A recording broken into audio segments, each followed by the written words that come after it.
Welcome back to the DIY Guys podcast. Thank you for any new listeners who are joining us today, and thank you for existing listeners for coming back and listening to us waffle on. We mean existing listeners like alive. Thank you to everyone who's alive and listening. Got a lot of dead listeners tuning in at the moment. Numbers are numbers. Yeah. So, Nick, how you been, mate? Very well. I've been very well because, as you know, as a close friend, I've been on holiday all week. So not so good for the renovation, but very good for just mental health, the chill, relaxing. Yeah. And I did a 12-hour flight with a 4-year-old, and I actually didn't want to kill everyone on the flight. So that's always a positive. That's a good sign. That's a good sign.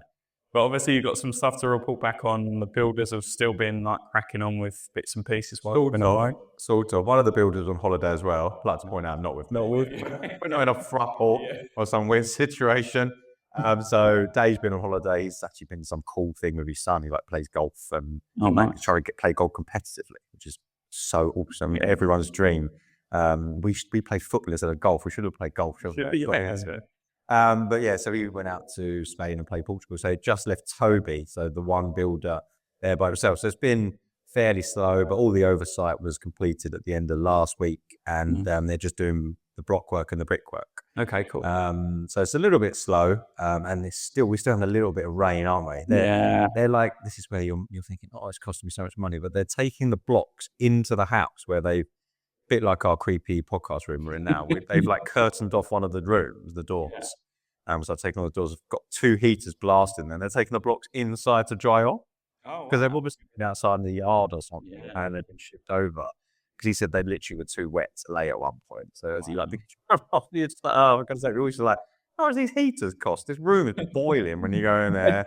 But I'm like, whatever. I'm not there. I can't moan. That's exactly not. Gets the job done. Gets the job done. So they're progressing well. Then, like I've said previously, not as fast as I'd like because they started on my job early, and they are maintained. They're not just going off again. They're just doing 1 or 2 days rather than. But Toby apparently is going to be here all week at mine this week, so that's all good. Wow, that's amazing. Yeah, right? So we should get some progress, and it's starting to look like an actual extension. Yeah. And what's quite cool about it is that I hate when people do extensions and it's brickwork and it doesn't match the existing. Yeah. I was worried about that. He said, it's a really, really easy brick to find. Oh, amazing. So, that's cool. Because even the other bricks, however many years old, so I thought it might not look that good. But straight away, it just looks like the actual bricks. Yeah. I think as a finish, you'll know it's new, but it looks like a good match. I'm pleased about that. Yeah. Stuff like that, I think I'm bit sort of low, but I don't think I'd buy a house if it looks really mismatched and different. Yeah. It really needs to make all the pointing and everything old, don't you? Yeah. I think it's like a bit of a trick. But you think after it's weathered for a year or whatever, it will then look like the other stuff, right? Yeah, exactly. Which is always good. Yeah. So that's great. You don't have to do rendering. Yes. Yeah, because I don't actually like rendered houses and I live in one. But it was just we couldn't find a matching brick, and the brick was quite unattractive, whereas Gran's brick isn't lovely. Yeah. Like a Victorian one or 30s house or whatever. Yeah, it's always nice. It's medium. It's not offensive. No. So made good progress. And whilst I've been away sunbathing on the beach, I don't know why I'm even saying that because I've got a 4-year-old. There was no sunbathing. There was no relaxing. There's 2 outdoors with one child. It was basically you get 45 minutes while the other one goes in the pool and you switch. But very, very few times. Andy, my window guy, has put in the windows as well. Oh, amazing. Yeah, so I need to start putting some more snaps online. Yeah. So we've got the nice grey front windows. Really pleased with them. I was worried about how it's going to look. Yeah. So the 2 front bedrooms are in and the back patio door, although he never communicates with me. He's old school. And I got there and the back, so the inside's grey and the outside's white. Yeah. And when I went around the outside, which is obviously all, I'd say the wrong way around. Yeah. The outside's grey and the inside white. When I went around the outside to look at the grey front, it was obviously all grey, but clearly they mucked up and sent the wrong handle because it's just a big white handle. But obviously it's just one of those things. Yeah, change it down the line. But at first I was like, please don't that be what I've ordered. Exactly, yeah. What a weird style that would be, just then white hand. I was like, is this cool and new or is this just not working? So good progress while I've been dossing.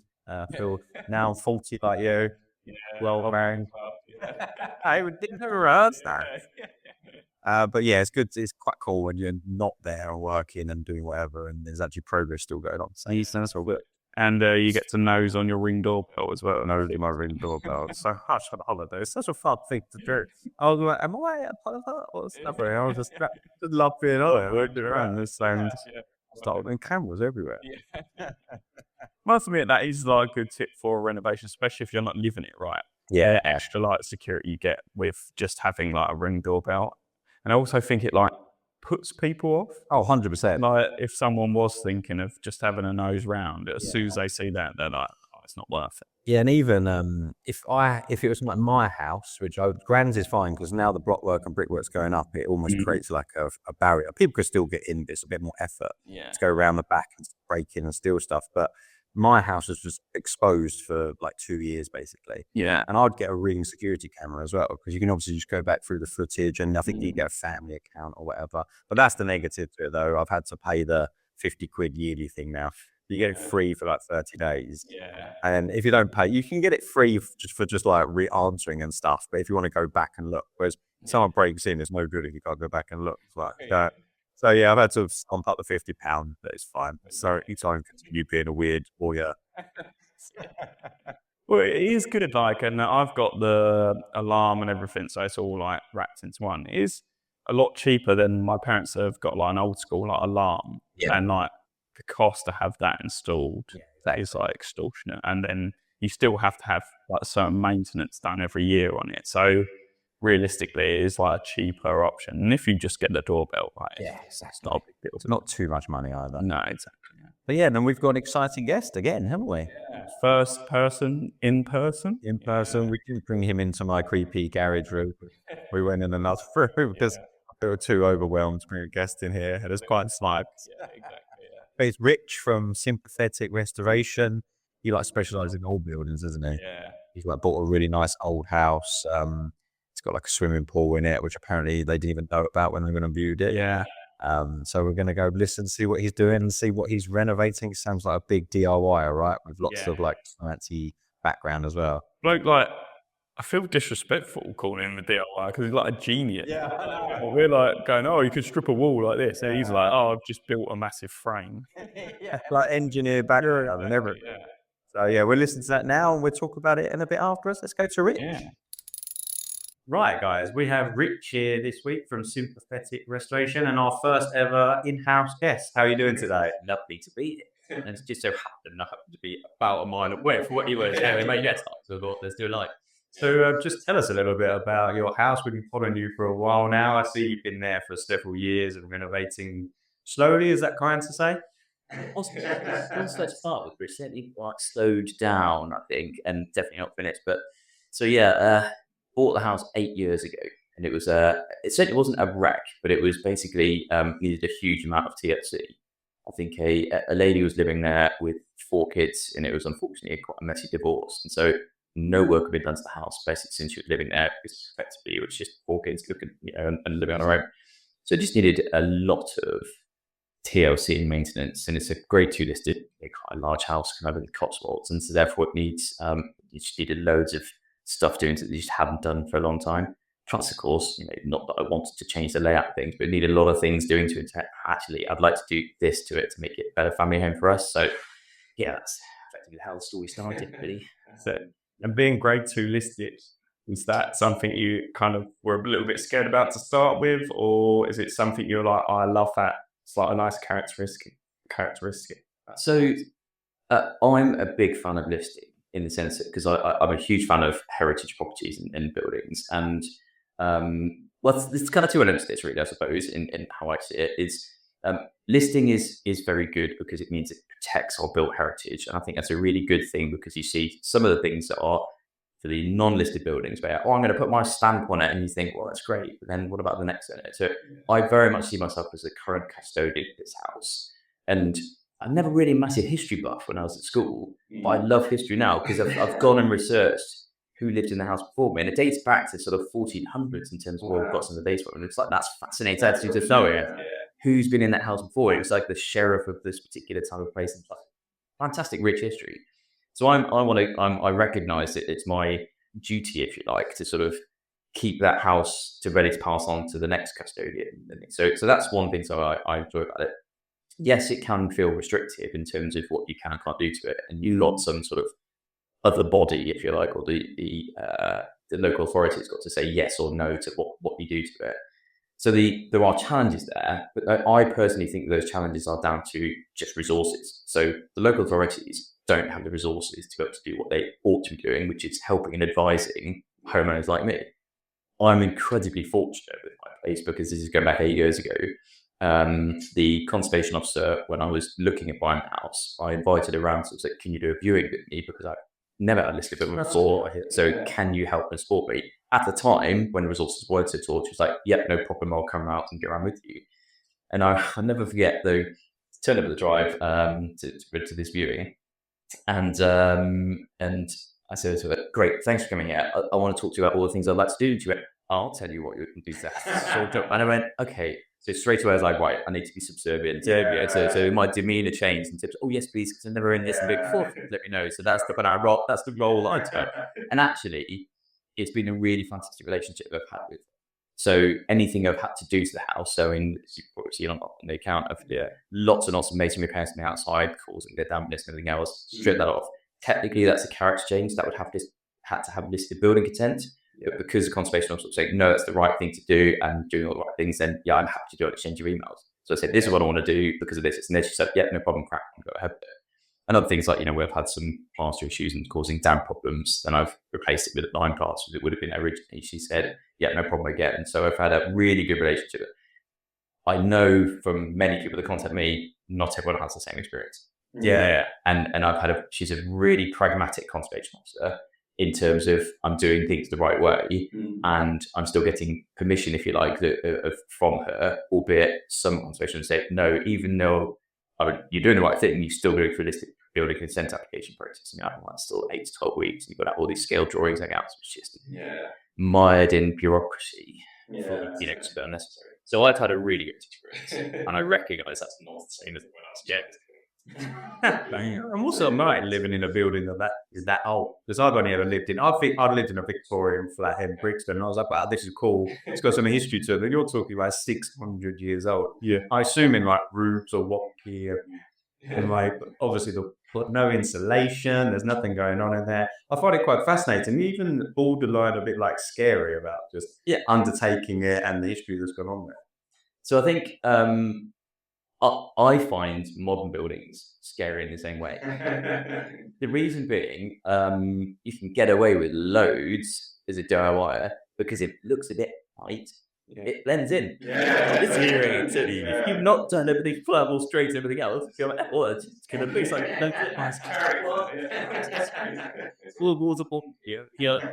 generally get away with loads of stuff. The other thing and this is what I've become really geeky about, the science of it, is that there is a fundamental principle with old buildings, which is not the same as more modern buildings, which is just if you allow the building to get dry and stay dry, you'll never have an issue. So all the materials that you use in old buildings are all about enabling it to stay dry. So that's why you've got the lime plaster, you've got the timber, you've got these various different materials, which all allows it. So it's designed to, if it gets wet, okay, well, it doesn't really matter because it can still dry out. As soon as you put any layers that stop it from drying out, that's when you cause the issues and you get the decay and you get the crumbling and stuff. Whereas a modern building is all about layers of waterproofness. And so it's all about having layers of waterproofness and where it can drain away. So if an old building, so a new building gets water ingressed somewhere, then as long as that can sort of drain away and not get trapped anywhere. But it's just a really different kind of mindset. So as long as you go with that mindset of an old building, it doesn't matter if it gets wet, as long as it can dry out, then actually you're good. And that's the thing that I've always been right on about. So I was about to say, and then you really are into the science kind of side of things. I suppose you have to be, right? If you're dealing with a property that's not similar to everyone else's and you're a DIYer, so you need to look for some sort of guidance.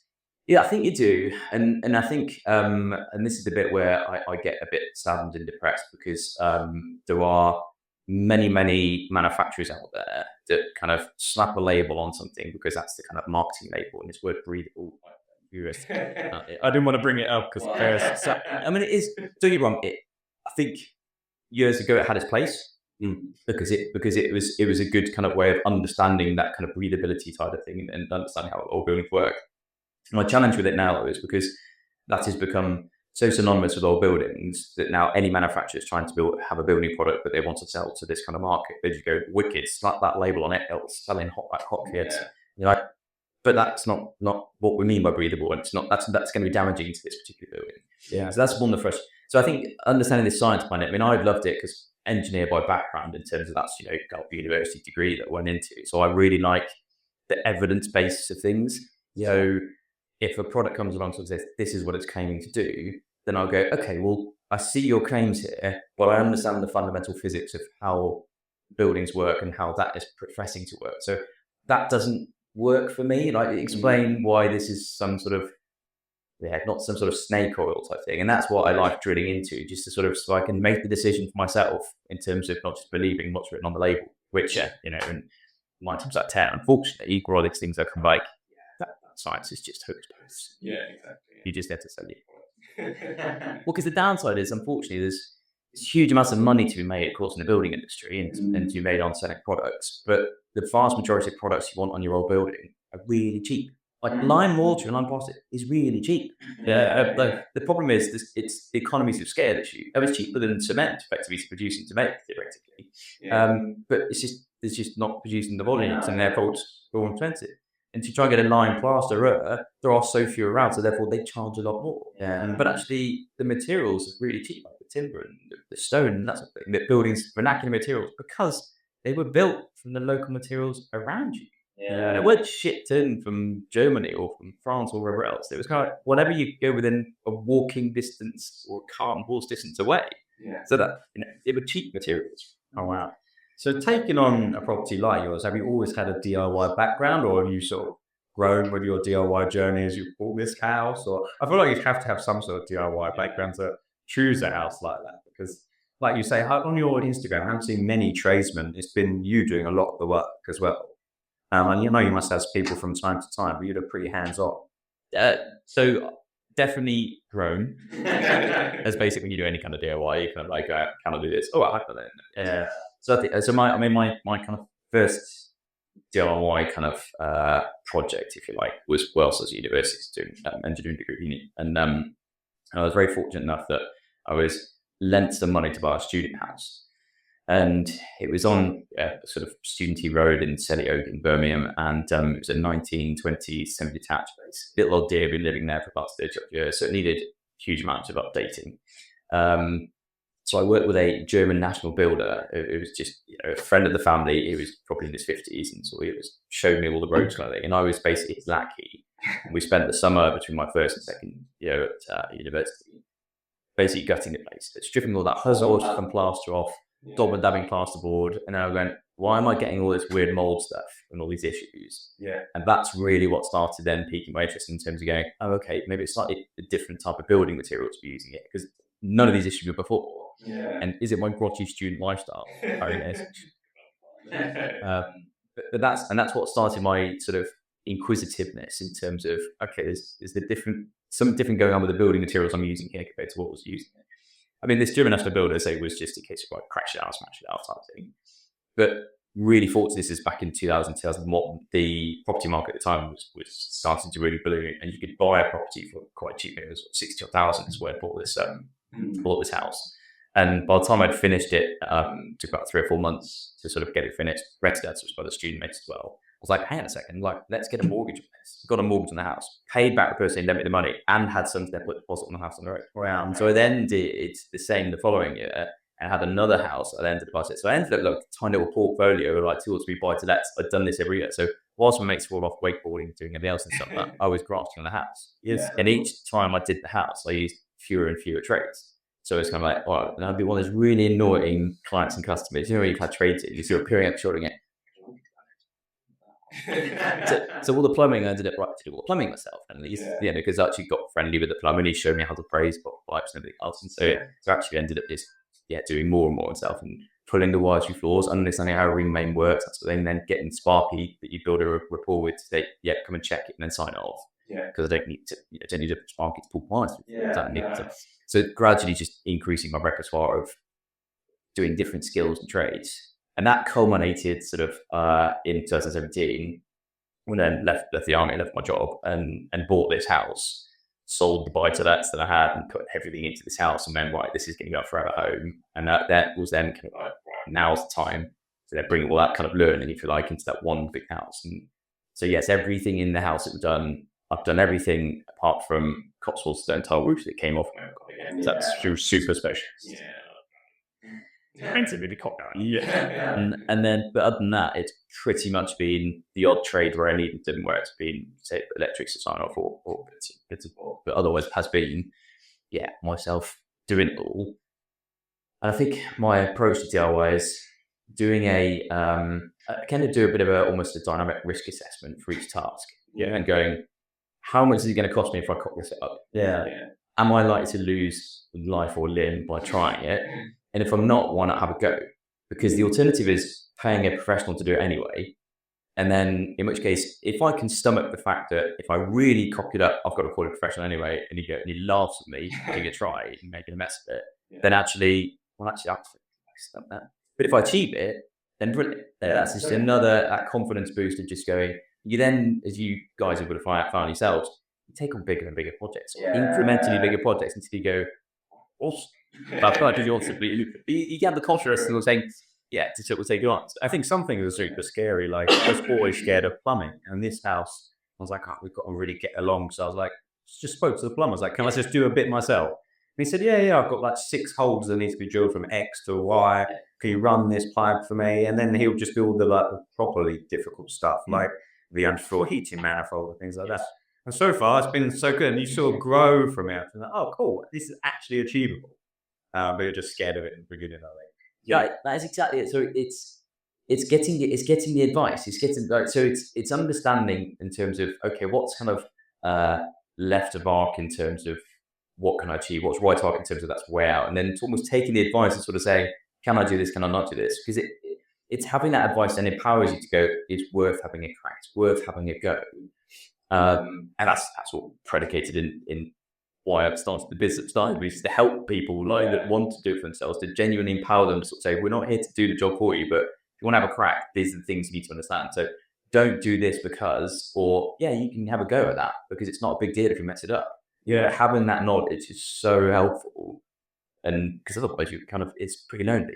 You look on YouTube and everyone does it on YouTube, and you're kind of like, but I've just watched that YouTube video and he's done it completely different way to that one, and like, which one is better for my particular property? Which is, and there's always something different, and something like comes up. You're like, I've watched 10 videos, and not one of them had this problem with it. Especially on older houses, like they must all be different almost. As in, like, in like house like down this road, there was a 30s or 50s house, and they've been extended. They're sort of all a bit similar, but those older properties, each room must be different, let alone each house. So they definitely are, but I think it's more about your approach to problem solving. So, and I think that's what comes with experience, and that's where our tradespeople and our tradesmen have built up their repertoire of experience because they're doing it day in, day out. So they come across a problem. There isn't a pamphlet or a manual for doing it, even on a new build. It's a case of, okay, well, I've seen a similar problem before, so how am I going to navigate this challenge and this issue with the tools and the skills that I've already got? And I think that's all that generally comes with doing lots and lots of stuff yourself, is that you're building up that repertoire of going, confidence of going, I reckon I can have a go at this. But also it's then understanding what's the worst that can happen. Like if it's catastrophic, if in terms of actually if this does leak and I won't be able to get to it again, anything else, then I don't want to risk it. So I will get someone in to come and do it for me. Or if actually it doesn't matter, because if it does leak or it has a little problem, I can still access it and I can still repair it and change it, then I'll have a go. And it's sort of making that sort of assessment, if you like, and just, can you give it a go? What made you start recording it and go into the social side of things? Is that something you always wanted to do, or is it like, let's give it a go? Primarily, like, I think a lot of people that start on social media, it's like the nosy neighbours and friends in terms of like, and it wasn't the case of, hey, check me out, how awesome I am. For me, it was a case of I wanted to catalogue what I was doing, and also I really enjoyed the why I was doing it. For me, like, the why is the most important. Well, how. I mean, I don't do how-tos because I'm not a professional and don't profess to be, and I think it's a bit remiss of me to sort of saying this is how to do something. Don't listen to me. But I will do, this is why I'm doing it. So this is why I think I have this particular issue over here. And this is why I'm using this product to do it, in terms of going back to the fundamentals of the physics basics or second order thermodynamics, in terms of why the moisture is moving in that particular way. So I think my reason for putting it on social media was more in terms of like, it was, for me, it was a little bit cathartic, because it was a case of actually you've got engagement from loads of people from around the bloody world who can all chip in and sort of say, guys, anyone seen this before? Can you help with this? What can I do? And actually get comments saying, hey, such and such. It ended up turning more into, oh, wow, that's really useful. Wait, thanks so much. Like, oh, okay. I thought you were the switch to I actually felt your social media is really unique, because you actually go into the science, like Dan said earlier. And I saw your experiment like with the electricity wire and the old alarm. How's starting out? I'm like, I want to go search for cables. I don't have an old alarm. Can I buy one off the emails just so I could go around and... I think that you actually have a really unique social media because of the way you delve into things.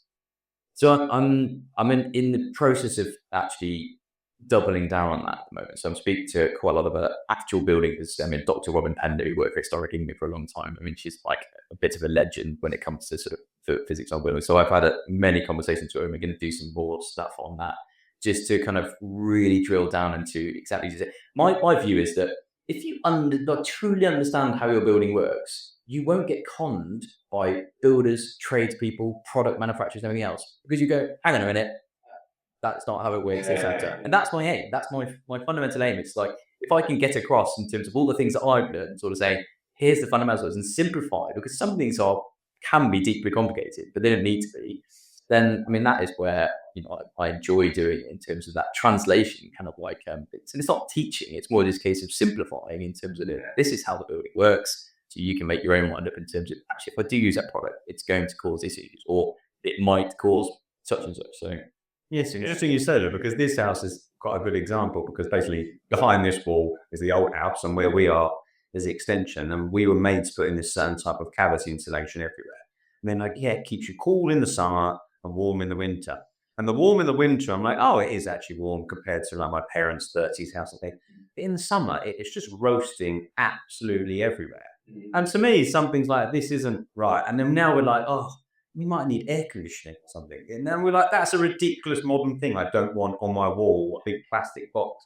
But again, it's like the science of it isn't quite right, and what we've been told to do by the council, in my opinion. Well, there's a whole separate, let's just say, it's a whole separate challenge with building regulations, except how to do things, and that I would don't get wrong. The council government, they have a really difficult challenge. We've got the oldest housing stock in Europe. I mean, in roughly a fifth, depending on which stats you use, of our building stock is over 100 years old. And if statistics are saying that building stock is going to endure until 2050, so about 80% of it's going to endure. So we're stuck, if you like, with these old buildings. Great, because I love it. But you know, the way that you need to manage and look after them, and certainly retrofit them, I hate that word, but the way we need to upgrade them in order to be energy efficient things is fundamentally different to how you would on this particular property. And things like you mentioned about the council wall insulation, there's lots of elements to it which not many people are aware of. So there's detrimental delay. I think it's called detrimental delay. That's the right term, which is about essentially the thermal mass of a particular building material will very much depend on then how it performs in both hot and cold. And so obviously you want to slow the insulation bit, the heat transfer moving through the building, but at the same time, but so again, you want to make sure that actually is also slow coming in. The great thing about my house, yes, it's freezing cold in the winter, so we don't heat it.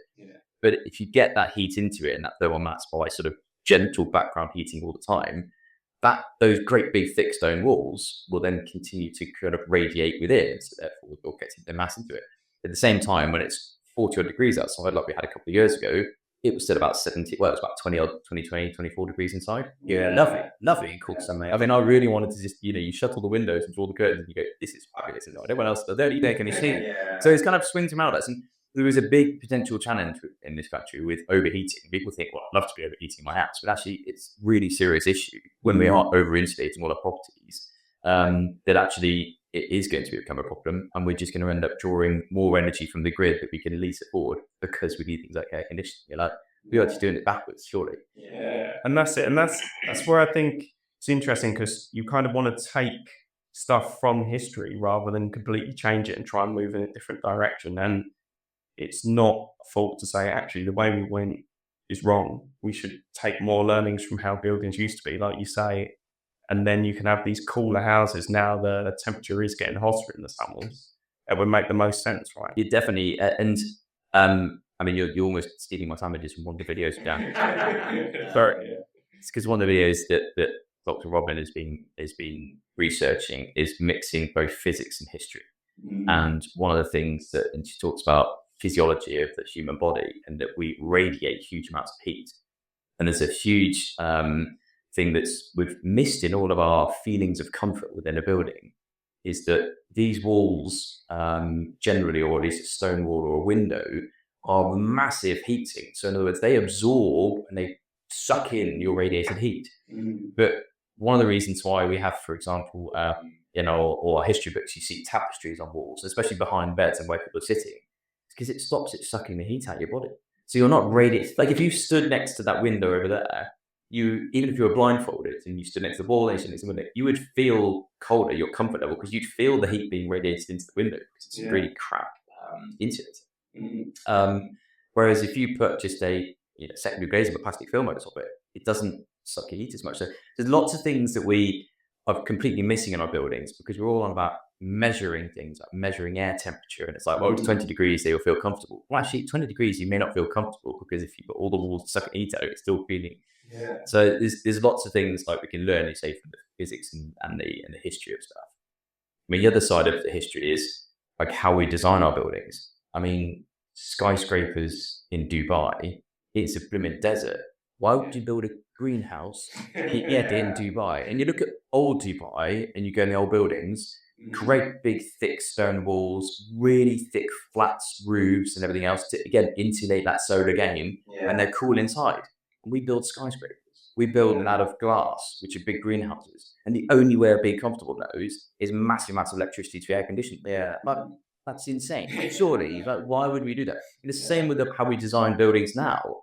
The Shard in London, all these other things. Like, they look fantastic in terms of our modern architecture, but they really don't consider what the energy performance is going to do with them with the environment. You're like, it's just madness. I think people do focus on the look sometimes, just true. Well, and even just like double-story open areas at the front of the house with like a landing. I'm just like, that is just impossible to heat for one. And it's just like, it looks nice. And actually, this is another different way, but I think it completely opens up your house to just people walking past. You just see in glass everywhere. But my brain living is like crystal. Tons of electricity and tons of waste, basically, in my opinion, and those sorts of things. You're right. I mean, fashion has become in terms of open plan living and everything else, but like saying for the kind of zone of heating, it's just incredibly difficult to do. But also, the Victorians had this fetishization of old stuff. So in the Victorian era is when they stripped off a lot of the render off our timber frame buildings and painted the timbers black so you could see the bones of it. They stripped off lots of different things like you had a lath and plaster ceiling and they perilled that away so you could see the structure of the beams and that sort of thing. I mean, that's now become synonymous with people think now with it's old. Like peeling all the plaster off a stone wall, say, I can see the stone. That's all traditional. It's kind of like, but it never would have been bare stone. It always would have been plastered in because it's really impractical for a start to get loads of dust. And then people try and put some sealant on it, and you're like, you trap the moisture. Okay, well, again, ran like swing. But it's learning from the past and history. It's really important because do you know what? The Georgians and the Victorians, they were really good at building buildings. Then they were doing. And like compared to now, we're kind of like, we can do it because we can, because we've got materials that can do it. It's like not necessarily whether we should. And that's the big difference. Like it's such a shame, isn't it? It's like you think all the technology we have, it feels like we're going backwards a bit. Yeah, I mean, they have like in London, for example, the beautiful buildings we have everywhere. I once lived in like a Georgian house in London or flat in London, and it was just magnificent, like 200 years old. And you just like, it seems like we're going further with technology, but going backwards, and that's not fair. Well, I think definitely we're getting away from craftsmanship. So I mean, houses these days are thrown up in literally weeks, whereas of course houses back in the day would take years to build. And you would have a particular artisan that would be 2nd, 4th, 5th generation stonemason or carpenter that would go in and he'd spend several months on doing all the floors and making sure they're all lined up and everything else. They're absolute craftsmen. But time is money. You just can't afford it. That's why gypsum plaster now is favoured, because you can skim a wall within 2 weeks, you can paint it, you get lime gloss it. You've got to wait a couple of months for it to carbonise and actually do anything else. It's a much better material, lime plaster, for every building in terms of how it regulates humidity. It just takes too long. And that's why people don't use it, because time is money. It's a massive shame, I think, because I think we are losing track of actually why all these buildings built this way and why the materials were used, because they were really good at what their task is. Yeah. And now things are being introduced because, yes, they make money for the manufacturers to build them, but they make money because they're really quick to use. Yeah. Your PIR insulation foam board is a really good insulating material. I mean, crap, they're doing lots of other things. Really good insulating material, but it's super quick. You just stick a board in there and that's it. You've got over insulation done. Yeah. Other issues with, how it's produced in off-gassing and everything else. But I think that's one of the big challenges. It's the time. I think we're going to have to mention Moby Deck. Yes. It's so much of a gag to ask it. Exactly, yeah. But how did you come up with the concept? Like, that must be your engineering background coming through, right? Yeah, I think engineering background and stupidity fits stuff we do. Because I mean, so we bought a house. I didn't even know at the time. It wasn't even on sales particulars.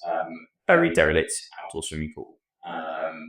Not dissimilar, probably what you had is native one, isn't it? And when we bought the property, it wasn't even on the sales particulars that had an outdoor swimming pool in it. So it was a genuine surprise when I went to the upstairs bedroom and went, "Is that a pool?" And the estate agent went, "Oh yeah, didn't you know?" It's kind of like, well, because it was so derelict and so grotty. Yeah. One of the things that, it was bottom of the priority list for doing everything on the house, but we grafted so hard for till 3 years, I think it was, in the house. And Naomi and I said to each other, well, the kids are 10 and 12 at the moment. If we don't do the pool soon, they'll be at university and then we'll never get a use. So we made the decision, we'll do it. Had some quotes for doing the pool in general, and they were mind-bending kind of quotes in terms of getting up and it was like, we're never going to afford that. And I just thought, like I said before, how hard can it be? Yeah. It turns out really hard. Yeah. My instinct is But I then sort of went and spoke to kind of like swimming pool builders, essentially, and sort of said, can you talk me through how to do it? And actually one of them sort of said, if you buy the bits from me, no problem at all. I mean, they were based out in Sussex. I mean, Albro Pools or Solid Pool, brilliant. Ben's fantastic. And so we thoroughly recommend people go and get some advice or go and chat to Ben about pool stuff. He's a really nice guy.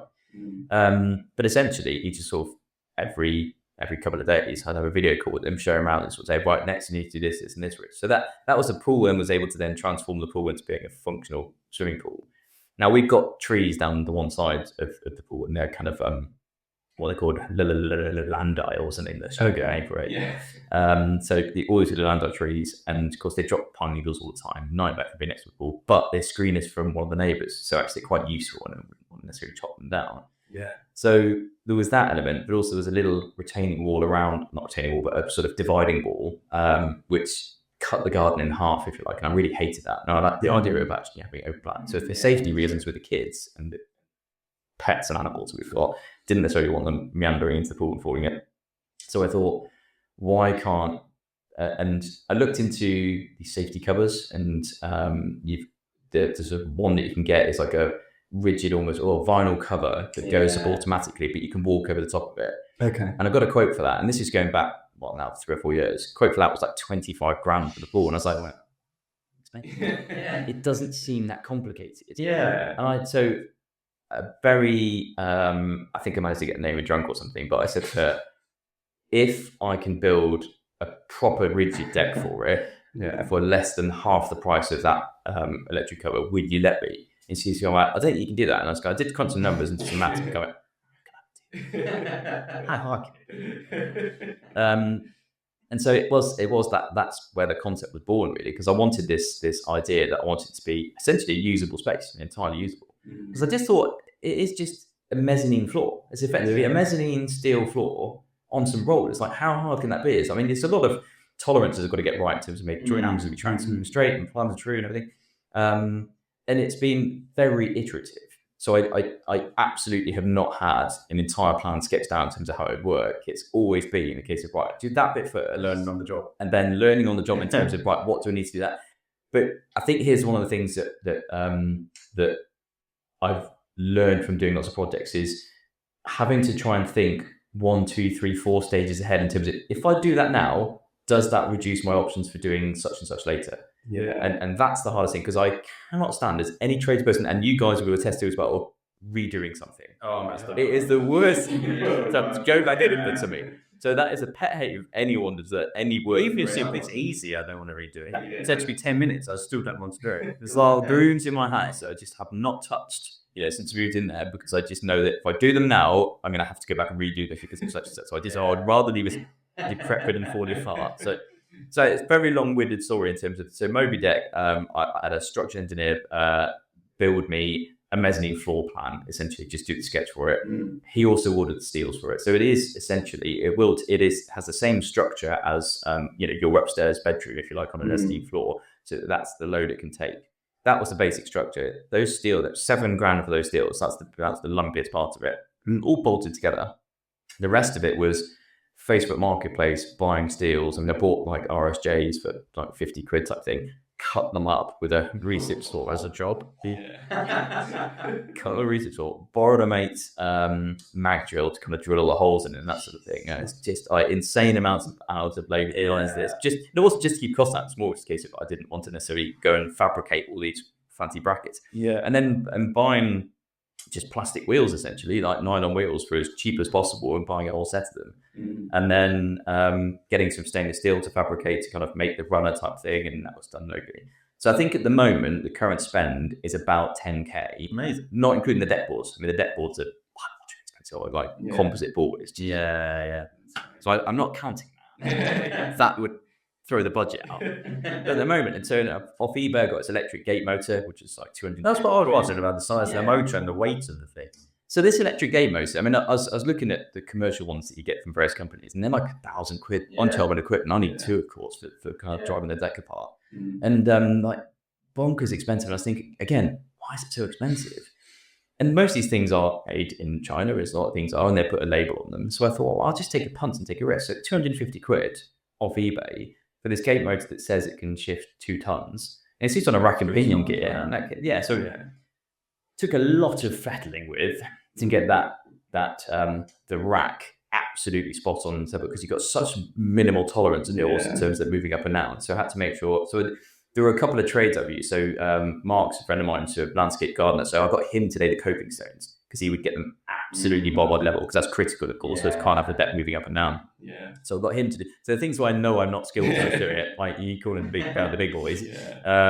So that got into that, and then fitted the motor, and actually I can tell Siri now. I can shoot. I've got like cameras on the phone, and it'll say like Thunderbirds, I'll go, and that's it. It's okay, opens up. I've got such a pathetic, non-important question, but do they open at exactly the same rate and time? Because when you get like automatic curtains or whatever, and they don't, it'll drive me nuts. But that's slightly different. So they don't yet, because they've only motorised the one side. At the moment, because the other end where it is, I've just literally last week had some screed put down, because that's going to be a basketball court. So when the deck is retracted over the pool, there's like a basketball court at the one end. Wow. So that's where the kids can basically get away from the house and not feel like you're trying to keep your kids there forever. Shrink all basketballs. It's like you want to go to uni. So I haven't yet bought the motor or motorised to the side yet, because the biggest headache I've still got at the moment, and this is all part of what I was talking about, like thinking several stages ahead, be dead easy to split the deck boards out now and be done with it. But all those pioneers can fall on the deck boards, go between the deck boards, and still fall in the pool. Or worse still, you've got all the dust and grime and everything else that effectively collects on the boards, and you get all that grimy water going, because at the moment, of course, the pool just gets rainwater. You've got a deck over the top of it, you've got dirty water coming off, washing off the boards into the pool. So I don't want that. So I'm now having I knew I'd have to do this, devise a way of putting some damp-proof material underneath the deck boards to then drain it off to the sides, and I put a gutter in along the sides to actually drain the water away into a soakaway sort of thing. So it's like the engineering of it is just become a behemoth. Yeah. The other challenge is, do I insulate it or not? Because of course, having these big steels above it is a giant heat sink. So it's going to do the opposite. It's going to radiate the warm pool water into the flipping deck, and then it's going to radiate it out. So actually, do I want to insulate it? And then how do I insulate it? Because of course I need to do that before I put the deep. So it's just, created quite but £20,000. that's it. I mean, don't get me wrong. I mean, they're using incredibly patient. I mean, bearing in mind, I started the pool 3 years ago. I mean, generally finished the pool within sort of 3 or 4 months of actually starting. Yeah, I mean, the coping stones were on there, but it was functioning as a pool and heat pumps was installed and things. But generally the pool was up and running. But actually, for the last 2 years, I've been fiddling with this. In terms of just like, I mean, if it's not working, it looks pretty. It looks cool. Oh, I like it. I just walked by and now I'm like, why did I get rid of my fork? I mean, it is. I mean, I love all the engineering, the gadgetry, and the secret stuff. And I love secret doors. I love putting power. I love all that sort of stuff. All unexpected trapdoors and stuff, and like it's all part of that sort of the little boy's dream, isn't it? Having it, like, very James Bond. Exactly. Yeah, it's all that sort of stuff. But yeah, actually, one of your other videos that really like hit home with me is what I do, but I don't think normal DIYers do, is your patio. And you said you sought advice from, was it a friend or someone or a local company? And I think that is really transferable in all industries. I don't think like every electrician, for example, would let you run the cables or whatever. But I think certain people would under supervision. I think it's a really, really great way to save money, especially something like the patio where you said, was it friend you sought out or a local company? Yeah, so it was same guy to the cooking show. So Mark. Oh, nice. So Mark Tooth, he's a landscape gardener that sort of got friendly with, from doing the works and essentially exactly that. So I've laid a few garden slabs before kind of thing, badly. So he came around to basically help the start and setting out, sort of saying, well, this is how you do it. And I'd do much the same thing, which I'd sort of get on my video call and saying, what do I do next? And same with the swimming pool. And I think, so ended up, because again, I didn't need him to lay every single brick. No, I do that myself. I mean, I was like, as long as he teach me the basics of how to do it, I can then do it myself. Yeah. And that was massively empowering in terms of, I've got someone that I can ask a question who isn't trying to sell me any products, isn't trying to sell me the services. They're just sort of saying, but they're also happy to share their advice. Yeah, because again, that's their IP. A lot of tradespeople you speak to are kind of like, well, why would I tell you? Because you're my gig. I get work off you. So there were quite a few. There aren't many tradesmen, I think, that would be happy to sort of tell you how to do it because it's losing them work. Yeah. I think personally, this is we're at the tipping point now in with regards to, because things are very expensive. I'm a big supporter of trades. So I very much support what they do, of course. But I think there are a growing number of people that are going, actually, I want to have a go at this myself, but I just want the support of someone that can sort of guide me through it. Which is a funny old thing, which is why Expertable is into a business that where it allows that. Now, Expertable is exactly off the back of doing things myself, where I've used experts that have gone, here's how you can do it, because I did find I felt quite guilty when I would get certain trades and builders around, and all I wanted from them was their knowledge. So I get them to come around and say, so mate, how do you do this out of interest? Because I just want to make sure that I understand what's going on. No intention whatsoever booking them to do the job, and that's really naughty. And I'm sure there are other people that suggest had also done the same thing. Yes, but I thought, why not be totally transparent about that and sort of, okay, I want you as a builder, I want you to tell me how to do this job. So can I pay you for your knowledge? Can I pay you for advice that you can tell me in a really transactional, transparent way? And here's some time for your, time, some money for your time. And that's ultimately what I've now created and built, so that there are people that can then do it for themselves. Yeah. There's also, background was in military and military aviation, and where accountability and supervision were absolutely everything. And I found it really quite bizarre coming into kind of the building sector that it just doesn't exist at all, really, in that regard. You can stick a label on your van and call yourself a builder, and tomorrow there's no kind of checks or balances to it. I've always found that crazy. It's a bit bonkers, because an electrician, I have to go through 3 years of college and things, but to actually build a house, you don't have to do very much. It's a little bit worrying. And also, even if you do get an electrician around, you wouldn't go, oh, because that's a your certificate. No, it's so true. Do you know what I mean? So anyone, like you say, get a fan and a level and a pencil behind your ear, and you look the part. You do, and And then we touched on building control earlier on, and I've got a project that I'm helping some people out with at the moment where building control have very much missed some fundamental challenges or issues that they should have done. And their response is, we're not building inspectors. So we put all of our trust in the firm that's doing the work, know what they're doing. So if they show us something and it looks like it's generally within tolerance, we assume they've done everything else correctly. And I'm like, that's really... So there aren't any independent inspectors of buildings, if I'm honest, unless you fundamentally go and pay for them. And therefore, I think that's something that's massively missing in the sector in general, in terms of where do you get a second opinion from of someone that isn't going to just suck through their teeth and say, yeah, I wouldn't have done it like that, mate, because they want the gig.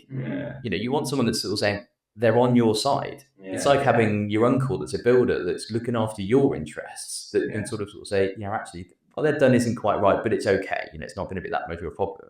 To have that reassurance, because it's uncertainty is really unnerving. Like when you don't know if you're doing the right thing, and you can do as much research as you want online and whatever else, but you're still kind of like, yeah, but I'm an insurance broker. What do I know about old buildings? I mean, like spend hours trawling the internet and stuff, but I'm still not certain because I don't been bred in doing all sorts of stuff. Sounds like a really good idea. Really good. Yeah. The YouTube videos for anything, say plastering a wall, there might be 15 different opinions, and then you're like, right, how good is X, Y, Z I'm watching on YouTube? But an expert, it sounds like you just can actually find someone specific to say lime plaster, like we were speaking about earlier. And then what do? You just literally approach them, see if they want the gig, and just speak to them about an allotted time.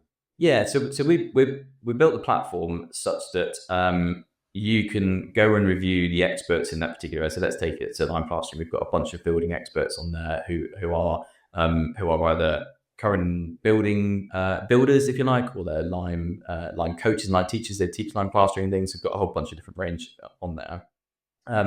Generally, these are people that are they're how do we put it, the apogee of their career. So they're not necessarily chasing every job anymore, but they really want to pass on and impart their knowledge to people and help people out. And one of the fundamental things about how we vet the individual experts is it doesn't matter what qualifications they have. They've also got to have the right EQ, the right emotional intelligence, because they are coaches, they're mentors. They are there to empower and help the person on the call, not to just sort of like suck your teeth, say, I wouldn't have done that, mate. Thing. But yes, the idea is that you're presented with a selection of these experts. You can look at their bios and things, and you can pick which one you want. Then it will show their diaries because they update their own calendars, and you pick a time that works for you.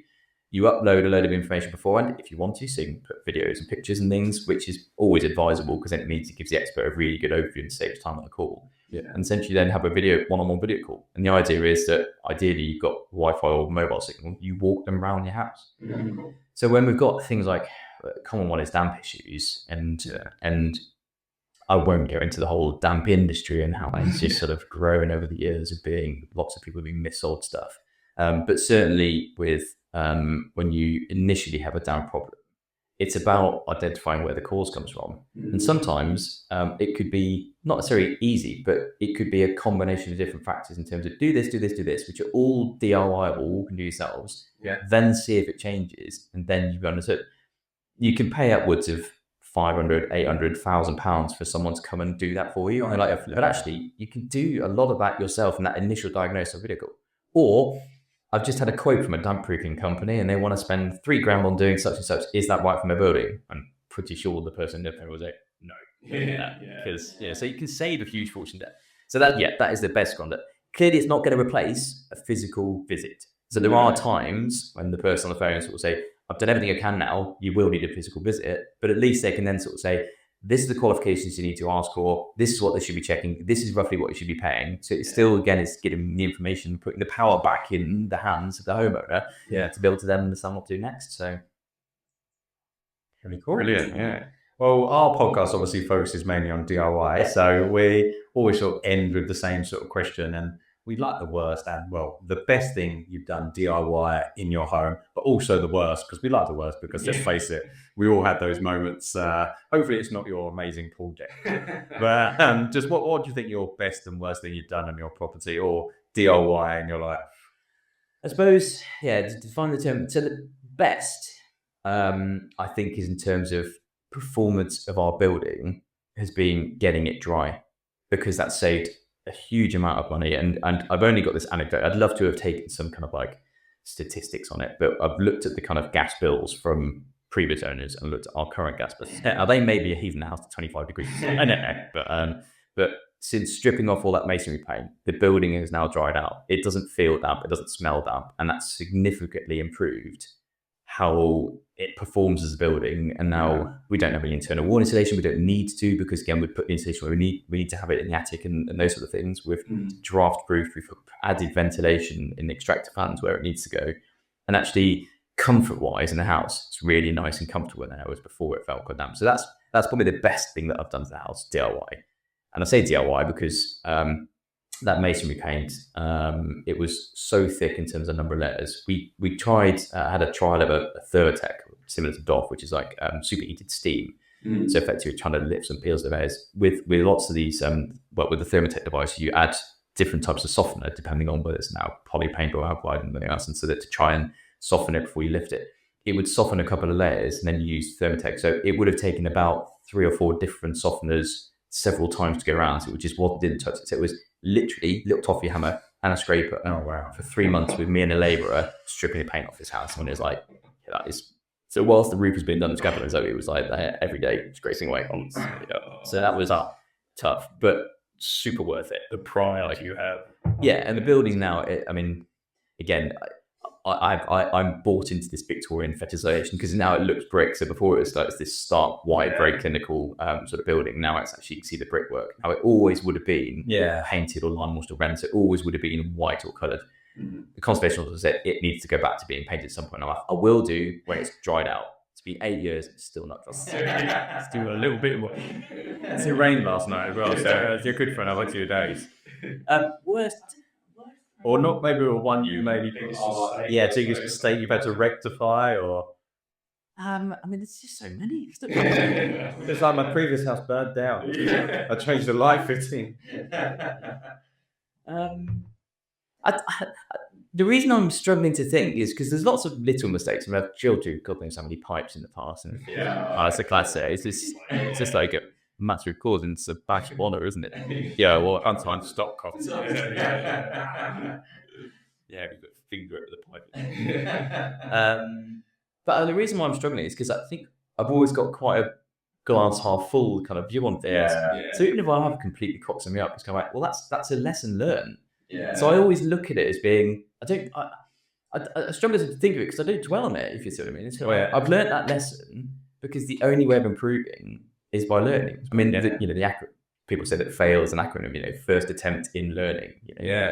And I quite like, and that's my mentality with lots of things in terms of, if it doesn't work the first time, it's because, okay, well, such and such didn't work, and I can then go, oh, great, well, next time I try it, or I do it slightly different way. So I think 100% that's how most DIYers learn. I mean, there's no way you just like, oh, I'm going to do this today. I'm going to build this bit of carpentry. And it's just like, well, it's magnificent. It just doesn't happen. You're like, oh, that bit's a bit crap. I can see that screw hole. Then you do it again and think, oh, what can I do to add the screw hole or whatever? And it's just like growth, isn't it? It's how you grow into it, I think. But it definitely is. I mean, I think the one thing that that DIYers have, which trades might say they do, but if I'm honest, they don't, is personal pride. Like, no one cares more about your house than you do. And as much as you might get, there are some fantastic tradespeople that are really excellent at what they do. But at the end of the day, their time is money. So the difference with the DIY is that everything on my house that I've done has taken about 4 or 5 times longer than it would have taken a trade. Without shadow of a doubt, they would do it quicker. But I've done it to such an exacting standard, which is my standard. Which is because I'm going to have to bloody look at this thing for the rest of my days in the house. That's becoming a common theme, actually. We've had many guests say exactly the same. They said, well, we've done it, we had people in and we did a better job than them, we realised, doing the next room or whatever. And it's just because you've got that pride, you're not going to rush it, and you're going to notice each imperfection. I've already pointed a couple of imperfections in this room that we're responsible for. But, it's one of those things. But because then if you think about how trades, sounds like I'm trade bashing all the time. It's not it at all. But they've got a quote for a job, and they've got Alex in and out with time because they've got to put bread on the table for their families. That else, and so they are absolutely the backbone of this country in terms of keeping houses up and running. Yeah. But at the end of the day, they can't spend as much time as they would possibly like to, or if they would do for their own house. I mean, I don't know if you've been to many tradies' houses. They're falling down. I always find them really make it's like architects' houses as well. They've not got like big grand houses. It's like, oh right, okay. And we were a long way off finishing our place as well now. And because the one parting sort of bit of advice I'd give to anyone not in the position to give advice is a case of like, when you've got an idea of how long something will take, like literally treble it. Yeah. I mean, it takes so much longer. And the reason it takes so much longer is because I am the world's greatest at starting a project. Simply cannot finish them. Like, I have the most enthusiasm at the best times at start any project, and Amy gets very annoyed with me when it's kind of like, okay, got this great idea, we're going to go do this. It's like, can you finish that doing that thing before you start yet another project? Like, you're just trying to do it properly, right? Like, project's exciting. Like, it's exciting starting a new project. It is true as well. Like, in my first flat I remember just putting a picture up on the board, get one of those hook things, just bang it all with a hammer, and it created a bit of a mess. I was like, so in this house, I get like 3 sets of tools out. I've got like my drill to drill it properly. I've got my level to make sure it's all level. Fixing it takes like an hour to put up my frame, but I'm like, it looks better. I'm happy with it. It's level, and it's just that sort of personal pride in doing it against yourself. Yeah, but thanks so much for coming on. Can you please let all the listeners know where we can find you on social media and more about Expertable as well? We can find. Sure. So sympathetic_restoration is my Instagram, TikTok, and the other bits and bobs. I do a podcast which is all about old buildings, which I co-host with a chap called Stephen Boniface, who is a super guru on old buildings. He's been doing it 40 odd years. He's building surveyor, called Talking Conservation. And then Expertable is expert, IBLE, so expertable.com. And that's where people can, if they want some second opinion or advice on their own particular property. Primarily at the moment, we are looking at older buildings, so 100-year-old and things. That's where the experts are, but with a view to actually we can expand in the future. We're taking on any kind of queries of buildings and stuff and book a video call through that. Brilliant. Amazing. Thanks for your time, Rich. Thanks for your time, Rich. Great seeing you.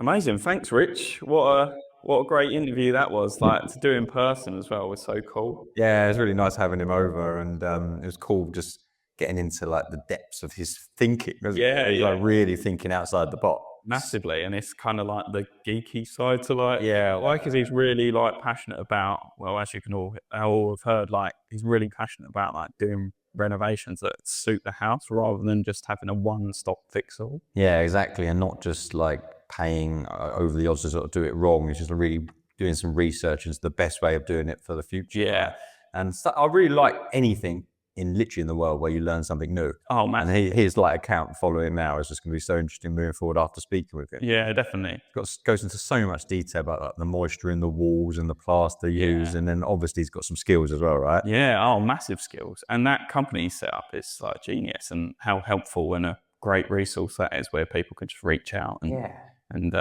and speak to them if they've got a certain period of property. Yeah, exactly. I mean, obviously, you could just waste so much money doing something wrong, where you could just speak to someone. I don't know what the prices sort of start at. No. But imagine if you speak to someone for an hour, it'd be so much more helpful than just digging in without knowing or using ChatGPT or something. Actually, someone who's experienced it and done it for years and years and years. It's a great idea. Imagine if, now we've got a line to sort of Rich. If I bought a house like that, it'd be the first sort of person you'd ask. It's just basically the same principle, isn't it? Or even before you buy it, like, I'm thinking of buying this property. Like, what do you think are like the pitfalls? Like, what is the first thing we should do? Yeah, it's cool. And we didn't brave him in our creepy podcast room, but but it was still good to see him, and it was nice to have another guest. Yeah, really nice. Yeah, really great.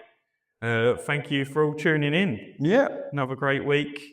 As always, you can reach out to us via DM on the DIY Guys podcast Instagram. Or you can also drop us an email, hello@thediyguys.podcast.com. And it'd be great if you could like, subscribe, tell a friend. Yeah. Bring more people in. Lovely. And we'll see you on the next one.